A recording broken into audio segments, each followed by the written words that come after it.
Muy bien. Bueno, performantemente bendecido. La semana pasada dimos más o menos como un repaso general, ¿verdad? Dimos una pequeña introducción, eh, como expliqué la semana pasada, ¿verdad? Pero para el beneficio de los que no estuvieron, vamos a estar hablando en esta temporada en los grupos, no necesariamente y exactamente de los mismos temas, porque hay una lista de temas que se pueden dar y de ahí pues cada líder de Oasis va a escoger, ¿verdad? Conforme a lo que entienda que es la necesidad y lo que sea, ¿verdad? El deseo de cada uno de ustedes. Yo entiendo que conociendo nuestro desarrollo, conociendo, ¿verdad? Cómo nosotros nos hemos ido poco a poco desarrollando, creo que hay unos temas que podemos ir profundizando un poquito más, que quizás necesitan un poquito más de contenido y que creo que son vitales, ¿verdad? Para los tiempos en los que estamos viviendo. La mayoría de nosotros, ¿verdad? Tenemos hijos, sean pequeños o adultos, y creo que nosotros como papás, como jefes de familia, como cabezas de hogar, pues tenemos una responsabilidad también con ellos. Y en medio de los tiempos de las dudas y ¿verdad? Los cuestionamientos que en muchas ocasiones se dan hacia nuestra fe, hacia nuestra creencia, hacia aquello en lo que nosotros, ¿verdad? Desarrollamos nuestra fe.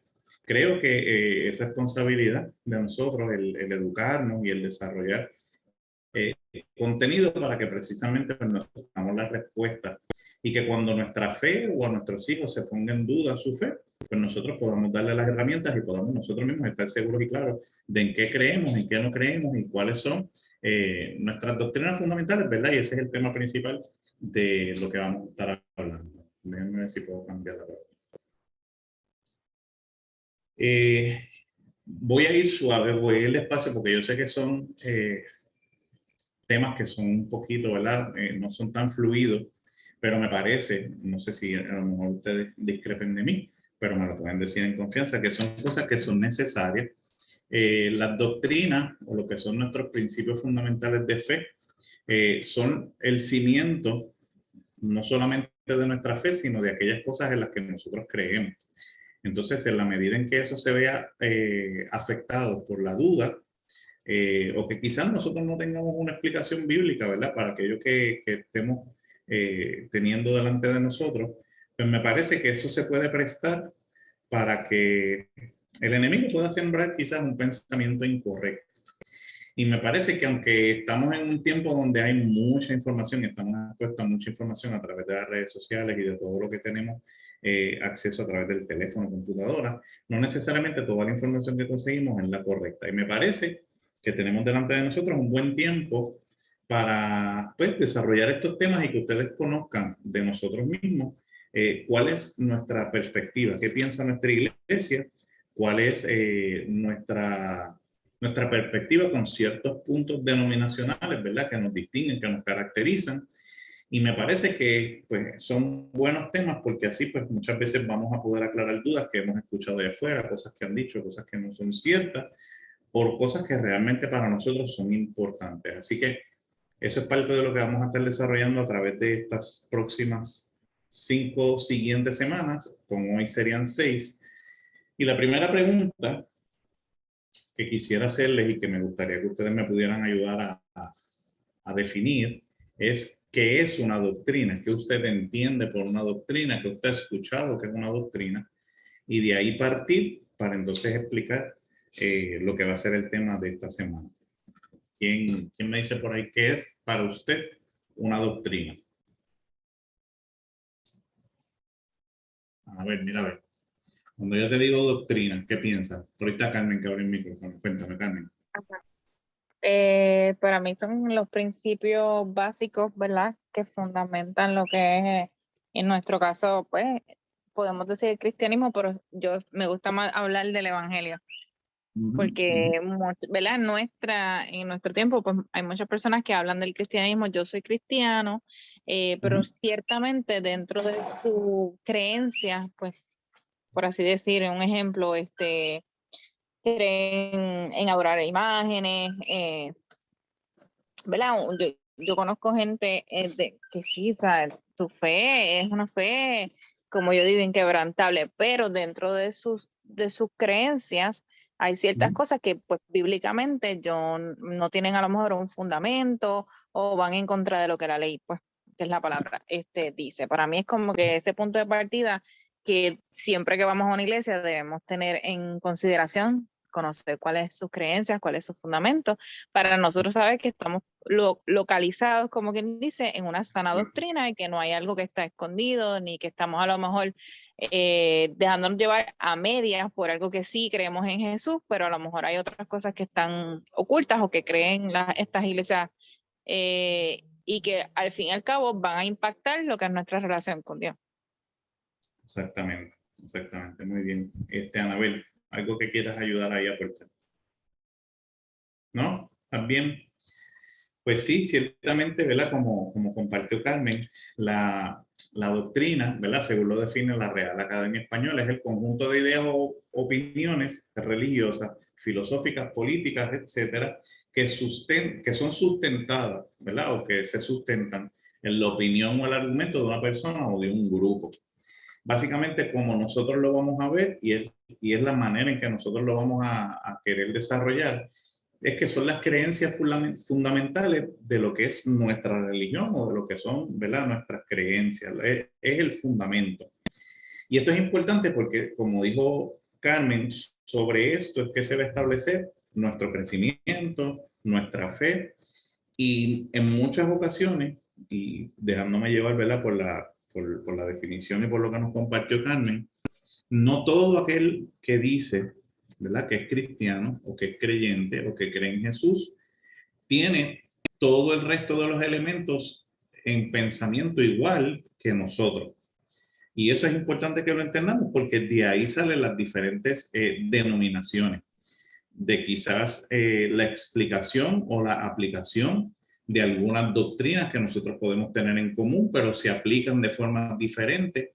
Y eso lo vamos a ver más adelante, que eso es un dogma, que la diferencia de un dogma a una doctrina es que el dogma es la manera en que se implementa. Vamos a ver un ejemplo sencillo ya mismo para poderlo entender, pero es importante que nosotros entendamos, primero, que la mayoría de la gente va a decir y va a sugerir que son cristianos porque tienen algún grado de temor, porque tienen algún grado de incertidumbre o de duda de qué va a pasar después de la muerte, porque tienen, ¿verdad?, algún miedito sobre, pues, qué va a pasar con sus vidas. Pero ese solo hecho no los hace necesariamente iguales a nosotros o con la misma fe que nosotros, ¿verdad? El pastor comentó en estos días, y de hecho subió uno de los reels que él subió en estos días de 2 minutos, básicamente es que él está en una entrevista en el programa Jugando Pelota Dura y al final del programa, me parece que es Margarita, la periodista, que hace un planteamiento, ¿verdad? Que ella tiene un amigo, no recuerdo bien, que le dijo que cree en el nacimiento de Jesús, pero no necesariamente cree en la resurrección, que cree en Jesús, pero que no cree en que haya resucitado. Entonces, ahí estamos viendo un vivo ejemplo de que no toda aquella persona que diga que cree en Jesús o que cree en lo mismo que nosotros realmente lo está creyendo, porque entonces pongamos eso como ejemplo, ¿verdad?, para conversar.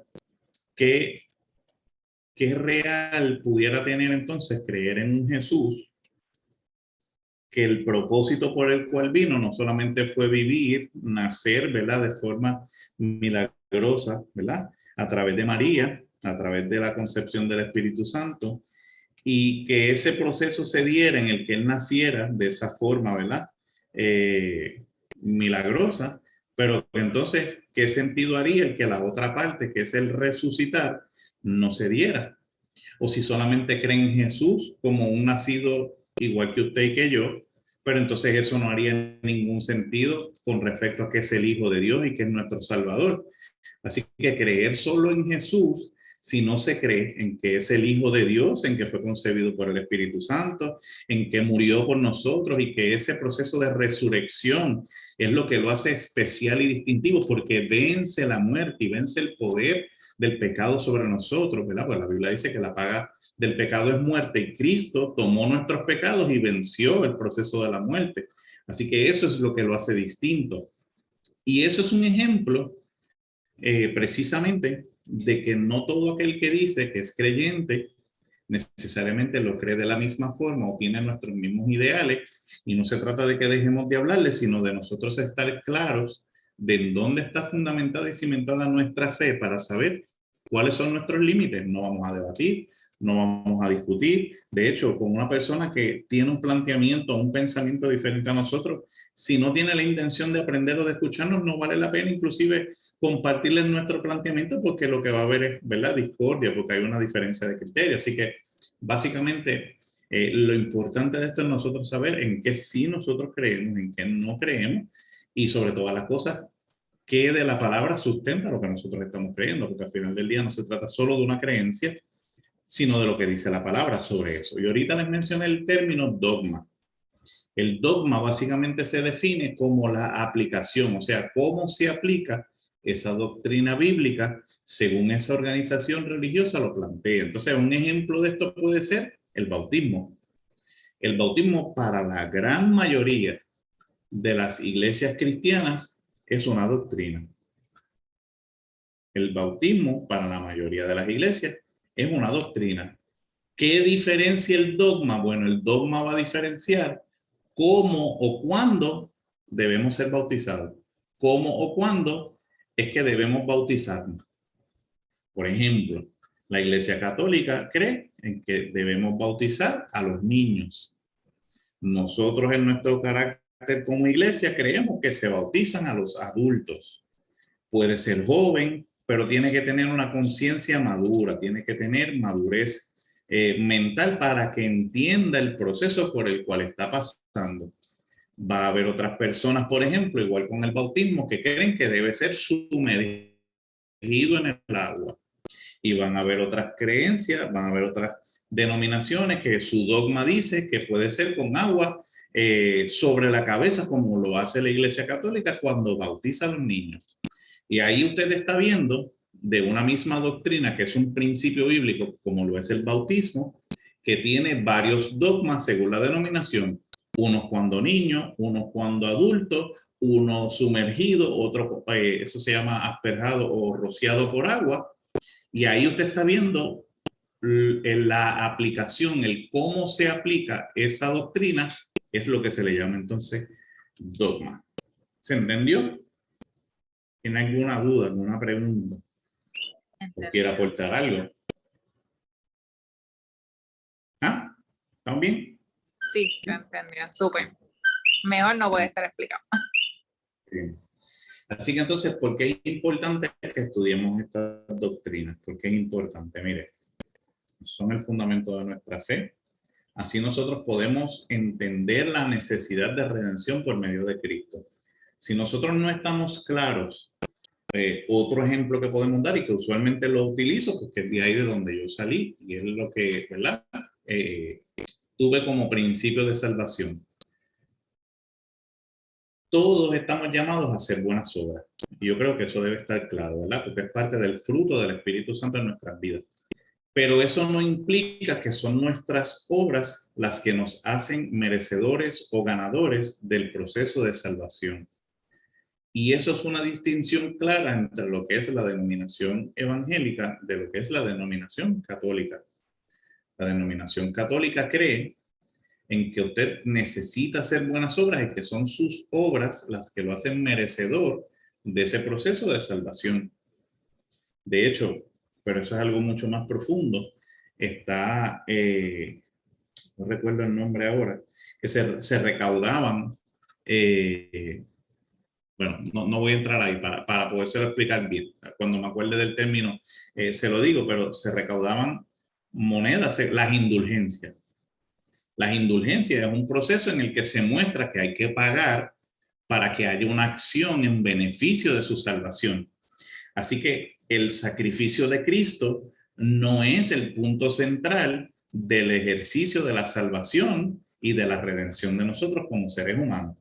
Así que nosotros, a través de entender esto, de este ejercicio de las doctrinas y de qué nosotros como iglesia creemos, lo que buscamos es tener clara la razón, por ejemplo, en el hecho de hacer buenas obras, de por qué las hacemos. Las hacemos porque son el reflejo de lo que el Espíritu Santo está haciendo en nosotros, pero no las hacemos con la intención de que a través de esas obras yo pueda comprar o mejorar o modificar la paga de mis pecados, ¿verdad? Porque sabemos que sin Cristo, sin tomar Él mi lugar, yo no tengo derecho a la salvación. Y eso es en lo que nosotros creemos. Y eso es una doctrina que nosotros creemos.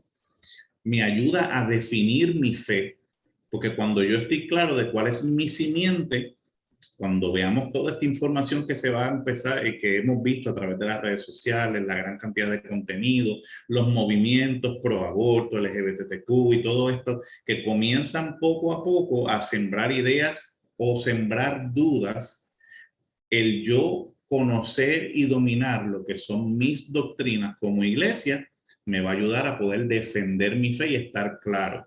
Mira, un ejemplo de cómo de una manera sutil, poco a poco siguen tratando de bombardear y de minimizar o menospreciar la palabra del Señor. Giri me estaba compartiendo en estos días que está viendo una serie, cuando está aquí en la casa con la bebé, está viendo una serie de Netflix de unos rabinos judíos. Y a través de esa serie se está hablando de lo que son sus conductas, sus prácticas, la forma en que se casan, la forma en la que ellos creen que se deben tener hijos, todo lo que son las prácticas conforme a su estructura religiosa. Hay algo que llama la atención y es que hay una mujer que se casa con este judío y que se divorcia y se va, no se divorcia, se va, escapa de la casa porque entiende que son demasiado estrictos y ella decide incumplir con su matrimonio. Y hasta ese punto quizás pudiera sonar todo razonable, ¿verdad? Porque si andarán dos juntos si no están de acuerdo, pues eso se puede entender, porque bíblicamente hay un fundamento. Ahora, ¿dónde está el problema? En que entonces el comentario y la perspectiva de esta muchacha y lo que transmite a través del programa es que ese Dios al que su esposo le sirve es un Dios demasiado estricto y ella no se siente capaz de cumplir con esa estructura. Y ahí es un mensaje completamente distinto. A yo hablar sobre la cultura, a yo entonces justificar el yo no, porque puedo entender el que tú no creas o que no te identifiques, pero entonces llevar eso al nivel de Dios y decir, el Dios al que mi esposo le sirve es demasiado estricto y yo no puedo cumplir con esas exigencias, pues ya ahí entonces estás atacando al Dios de esta gente cuando es el mismo Dios nuestro, pero sus doctrinas los llevan a crear unos dogmas sobre unos principios que lo hacen más estrictos a lo que quizás fue la enseñanza que Dios quiso transmitir a su pueblo. Pues si nosotros hablamos del pueblo judío, sabemos que tenían 360 leyes. Cada día tenía una ley para aprenderse y tenían una estructura de sociedad y de vida diferente a lo que quizás hoy nosotros conocemos.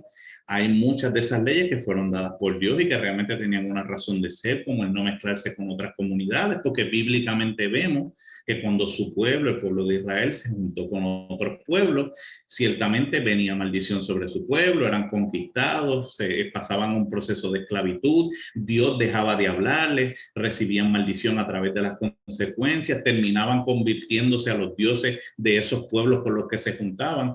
Entonces, la historia nos muestra a través de la Biblia las consecuencias, no de un Dios estricto, sino de un Dios que amaba tanto a su pueblo que les daba instrucciones para que no se perdieran, pero aún así su pueblo siempre decidía libremente qué hacer y qué no hacer, porque eso es lo que vemos a través de la historia. No vemos un Dios impositivo, vemos un Dios que da oportunidades, vemos un Dios que envía a su Hijo para salvarnos. Por eso es importante que nosotros entendamos estas doctrinas, porque es lo que nos ayuda a definir nuestra fe y que cuando veamos a lo mejor series como estas, planteamientos como estos, que nosotros sepamos debatir y contestar y argumentar, inclusive nosotros mismos moralmente saber por qué yo he decidido servir al Dios que yo sirvo, viendo a lo mejor el testimonio de una muchacha como esta. Pues yo he decidido servir al Señor, aunque ella lo vea como estricto. Yo he decidido tener una experiencia personal con el Señor y saber que sí, Dios es estricto en muchas cosas conmigo, pero también Dios ha sido misericordioso y a pesar de mis fallas y de mis errores, Su gracia y su misericordia me tienen aquí. Que debo mejorar, claro que sí, pero no estoy condenado por el hecho de ser malo, porque ya eso él lo sabe. Hizo un plan de redención. Me toca a mí trabajar con aquello que no pueda y que no se acorde a él. ¿Y por qué más? Me ayuda a madurar espiritualmente. Porque cuando yo comienzo a entender todas estas cosas, hay un término que se dice, dejo la pelea chiquita. Hay cosas por las que no vale la pena discutir. Hay cosas a las que yo le voy a dar más importancia. Y como les dije al principio, voy a saber a quién puedo enseñarle, a quién puedo testificarle, a quién puedo compartirle mi experiencia y mi vivencia con el Señor, y a quién realmente su mente está cerrada y cauterizada y no debo echarle perlas a los cerdos, que es lo que me dice la palabra. Y la realidad es que estamos llamados a compartir su palabra, estamos llamados a predicar, estamos llamados hasta los confines de la tierra. Esa es nuestra responsabilidad, no es la de nuestros pastores, esa es nuestra responsabilidad como creyentes.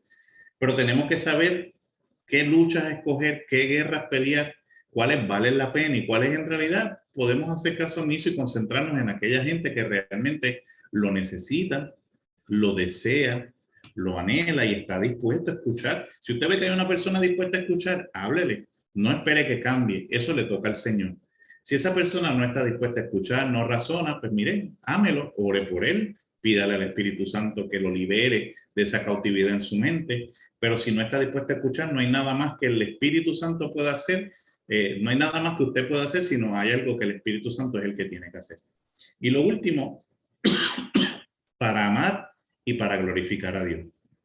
Al final del día, todas estas doctrinas, todos sus principios, todas sus enseñanzas nos acercan más a Dios, y cuando nos acercamos más a Dios, tenemos más cosas por las que dar gracias, y eso es glorificar a Dios. Dar gloria a su nombre, reconociendo que está en todo lo que nosotros hacemos. Les voy a compartir, y ya con esto cierro porque no quiero extenderme mucho, porque yo sé que es mucha información y mi intención no es saturarlo, pero sí quiero, antes de irme, darles 5 razones por las que nosotros debemos estudiar su palabra. La razón número 1 es porque aprendo a cambiar. Yo sé que todos los que estamos aquí tenemos una razón para nosotros cambiar. Tenemos algo que necesitamos que Dios cambie en nuestras vidas. Así que si hay algo que yo necesito cambiar, pues entonces tengo una razón para yo estudiar su palabra. Mira lo que dice 2 de Timoteo, capítulo 3, versos 16 al 17.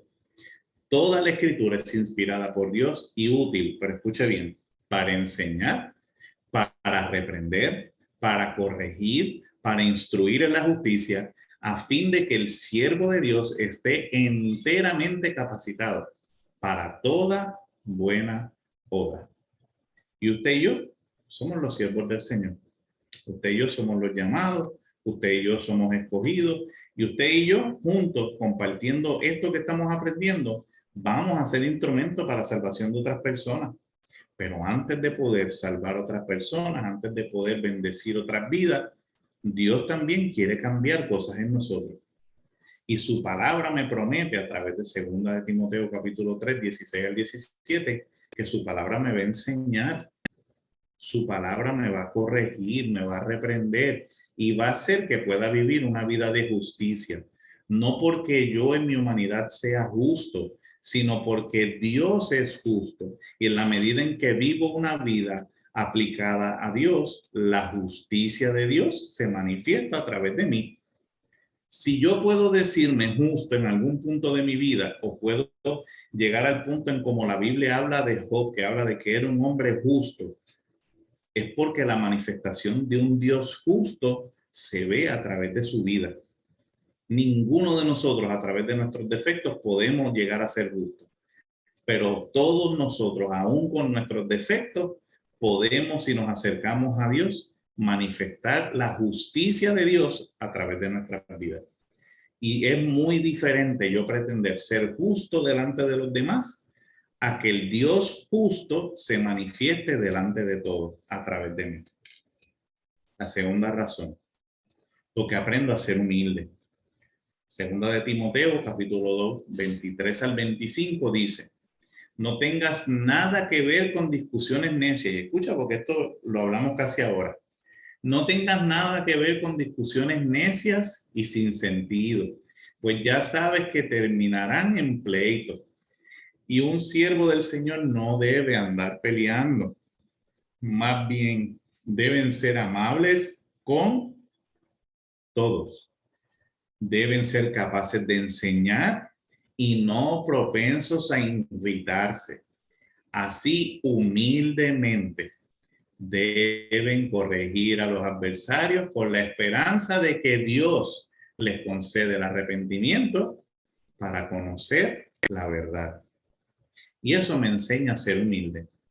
Cuando yo leo este texto, yo tengo que reconocer que primero no debo tratar de discutir con nadie, y mucho menos si son peleas necias y sin sentido.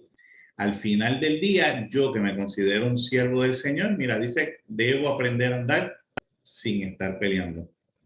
Más bien aprendo a ser amable, capaz de enseñar y no propenso a irritarme. Si yo aprendo que este es el estándar que Dios espera de mí, eso me hace ser humilde. Porque eso implica que aún yo teniendo la razón, si sé que hay alguien que no la tiene, mi corazón debe ir, en vez de molestarse, debe ir a orar al Señor. Humildemente corrija a los adversarios con la esperanza de que Dios les concede el arrepentimiento. Le toca a Dios. Si yo necesito que alguien cambie, el primero que debo reconocer que debe cambiar y que debe mejorar soy yo. Y eso me hace humilde. Teniendo todo el conocimiento que pueda tener, al final es lo que Dios quiera hacer. Lo tercero, la tercera razón para estudiar su palabra. Aprendo a ser usado por Dios. Cuando yo reconozco que a través de su palabra es que Dios me capacita, tengo los elementos necesarios para poder ser usado por Dios. Si yo no conozco su palabra, si yo no la entiendo, si yo no la estudio, Dios no tiene cómo usarme, porque Dios va a usar su palabra. Dios no se va a inventar una palabra nueva, escuche bien. Dios no se va a inventar una palabra nueva. Si hay algo que nosotros creemos, y es uno de los puntos que vamos a estudiar como parte de las doctrinas, es la veracidad de la Biblia y lo que nosotros reconocemos como que la Biblia es la palabra de Dios. Y no es solo la palabra porque está escrita en palabras, decimos que es la palabra de Dios porque es su voluntad plasmada en un papel que nos hace leerla, aprenderla y también enseñarla. Mira lo que dice 1 Corintios 12, del 27 al 28. Ahora bien, ustedes son el cuerpo de Cristo y cada uno es miembro de ese cuerpo. En la iglesia Dios ha puesto en primer lugar apóstoles, en segundo lugar profetas, en tercer lugar maestros, los que hacen milagros y después los que tienen dones para sanar enfermos, los que ayudan a otros. A lo mejor usted dice, pero es que Julio, yo no me siento con llamado pastoral, yo no me siento que voy a ser usado con palabra profética, yo oro por la gente y la gente no se sana, yo realmente no logro hacer milagros en la vida de nadie. Escuche bien, están los que ayudan a otros. Y son tan importantes y están reconocidos delante de la presencia de Dios como los profetas, como los apóstoles, como los pastores. Hace falta gente que ayude también. Los que administran y los que hablan diversas lenguas. Yo no hablo lenguas, pero puedes ayudar a otros. Puedes ayudar a una persona a administrar. Puedes ser un buen mayordomo y modelarle a otras personas. Al final del día, todos vamos a ser de una manera u otra utilizados por el Señor. Y lo que tenemos que estar claro es que esa es una razón por la que yo debo estudiar su palabra. ¿Cómo Dios me va a usar? Cada uno de nosotros en su momento tendrá esa revelación por parte del Espíritu Santo. Lo que sí debemos saber es que a través del estudio de su palabra es el instrumento que Dios tiene para podernos utilizar a cada uno de nosotros. La cuarta razón, aprendo a observar como Dios, aprendo a mirar las cosas como Dios las ve. Mira lo que dice el Salmo, le puse 19, 119. Salmo 119. Mira a ver si es el 119, corrobóreme por ahí. 119, el verso 18. Mira a ver si ese es el texto correcto.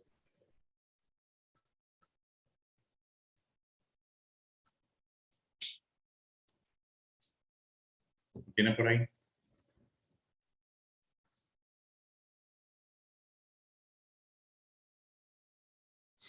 Ese es. Ese es, ¿verdad? Es el 119, 18. Es el 119, está bien, perfecto. Fue que me comí un 1. Ábreme los ojos, gracias. Ábreme los ojos para que contemple las maravillas de tu ley. Escuche bien. Cuando nosotros estudiamos su palabra, aprendemos a observar las cosas como Dios las ve. Aprendemos a ver las cosas como Dios las ve. Y eso para nosotros debe ser importante, porque nuestras emociones, nuestro corazón, la palabra dice que nuestro corazón es engañoso. Y en muchas ocasiones vemos las cosas con la emoción transferida de lo que es nuestro deseo y transferimos nuestro deseo a lo que estamos mirando. Y si hay algo que es engañoso, créame que es nuestro corazón, que nos hace creer que ahí está Dios, que nos hace creer que eso fue lo que dijo Dios, que nos hace creer que eso es lo que estábamos esperando. Cuando nosotros estudiamos su palabra, nosotros aprendemos a ver como Dios ve. Y la quinta razón para estudiar su palabra, aprendemos a vivir aplicando sus principios. Porque de nada sirve el conocer sus principios si no los ponemos en práctica. De lo que dice Primera de Timoteo, capítulo 6 y verso 11. Ya con esto termino. Primera de Timoteo, capítulo 6, verso 11. Tú, en cambio, hombre de Dios, huye de todo eso y esmérate en seguir la justicia, la piedad, la fe, el amor, la constancia y la humildad.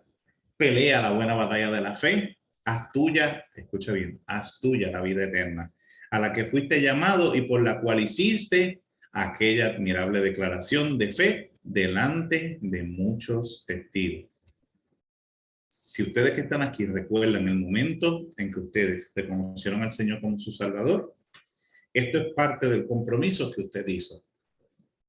Usted delante de todo el mundo, públicamente, confesó que Jesucristo era su Salvador y que a través de él usted recibía redención de sus pecados. Y hoy, si hay una razón por la que yo debo estudiar su palabra, es para saber que necesito aplicar sus principios en mi vida. Porque lo único que me va a llevar a vivir una vida de justicia, de piedad, de fe, de amor, de constancia y de humildad es vivir bajo sus principios. Yo sé que el vivir en fe implica creer por más de lo que quizás mis circunstancias me permiten ver, pero a la misma vez me debe permitir vivir en humildad, sabiendo que aunque mi condición hoy no sea la que mi fe quiere alcanzar, yo también reconozco en dónde estoy. Aprendo a ser empático con aquel que tengo a mi lado y no porque quizás no piense como yo, simplemente lo voy a rechazar. Voy a orar por esa persona. Voy a buscar mi intervención delante de la presencia de Dios para que Dios lo toque, pero a la misma vez también tengo que vivir día a día tratando de que su palabra y sus principios se apliquen en mí y que yo pueda decir cada noche al acostarme que traté el día de hoy de ser lo mejor agradable delante de la presencia de Dios. Sé que van a haber momentos en que no lo van a hacer, sé que van a haber circunstancias en las que quizás lo que salió de mí no es la mejor versión de mí, no es la versión modificada del Señor. Todos vamos a tener nuestros momentos, pero diariamente debe ser nuestro reto, el vivir aplicando sus principios en mi vida. Amén. Antes de ir a la oración, ¿tiene alguna duda, alguna pregunta? En confianza, puede hacerla aquí. ¿Les gustó? ¿Entendieron? ¿Sí? ¿Se entendió? Trate de hacerlo lo más simple posible dentro de la complejidad del tema para que, ¿verdad?, se pueda llevar esta enseñanza.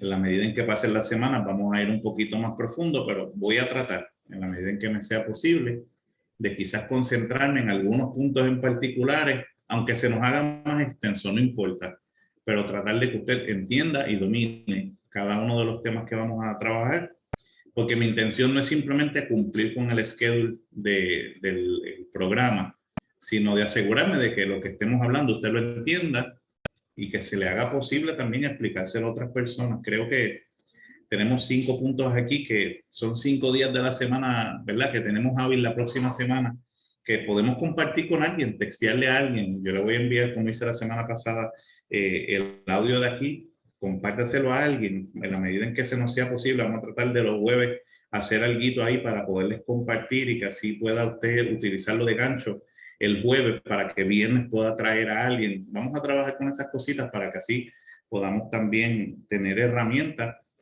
y ayudar a otros. Créame que hay mucha necesidad allá afuera. Aunque estamos viviendo en los tiempos de la información, creo que es el tiempo en donde más desinformada está la gente, donde más dudas tiene la gente y donde menos la gente está buscando contestar aquellas preguntas de fe. Y me parece que eso es importante. Eso es parte de nuestra razón de ser como iglesia, como grupo, pero sobre todas las cosas como creyentes. Así que damos gracias al Señor por esta oportunidad y oramos en el nombre de Jesús. Padre eterno, te damos gracias por tu palabra, gracias por tu enseñanza, gracias por tus principios. Ayúdanos, Señor, a vivir conforme a cada uno de ellos. Ayúdanos, Señor, a poner en práctica día a día no solamente tus principios, sino el estudio de tu palabra. Queremos, Señor, ser restaurados, renovados por ti, sabiendo, Señor, que en nuestra humanidad hay muchas cosas que van a ser incompletas, pero tú nos haces constantes, Señor. Tú nos das la fortaleza. Tú pones el querer como el hacer. Te doy gracias, Señor, por este tiempo. En el nombre poderoso de Jesús. Amén. Amén y amén.